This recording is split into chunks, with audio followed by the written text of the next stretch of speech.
Paalala po sa ating mga motorista na mag-ingat sa pagbiyahe sa probinsya po kasi ng Quezon. 3 magkakahiwalay na aksidente ang naitala. May report ang aming kasamang si Bien Manalo. 2 ang patay at 2 ang sugatan sa salpukan ng isang van at 10-wheeler delivery van sa Maharlika Highway, Barangay Santa Maria, Calauag, Quezon. Ayon sa investigasyon ng Calauag Municipal Police Station, binabagtas ng wing van truck ang kahabaan ng Maharlika Highway patungong Bicol nang sumalpok dito ang isang Toyota Hi-Ace van na papunta naman sana sa Maynila. Nawalan umano ng kontrol sa steering wheel ang pribadong van dahilan para bumangga ito sa kasalubong na truck. Sa lakas ng pagbangga ay nagdulot ito ng matinding pinsala. Naipit pa sa unahan ang driver nito na kaagad binawian ng buhay. Nagtamo naman ng minor injury ang driver ng truck na kasalukuyang nasa kustodiya ng pulisya para sa karagdagang investigasyon.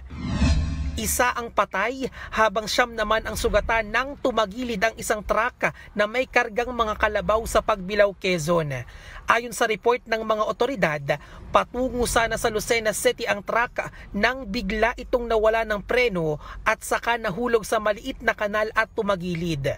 Nagpapatuloy ang investigasyon ng mga otoridad kaugnay sa insidente. Nahulog naman sa bangin ang isang closed van na may kargang tiles at construction materials sa bahagi ng Sitio Pinlac, Barangay Magsaysay, Infanta, Quezon. Sa inisyal na investigasyon ng Infanta Municipal Police Station, binabaybay ng naturang sasakyan ang daan patungong Infanta nang bigla itong nawala ng preno.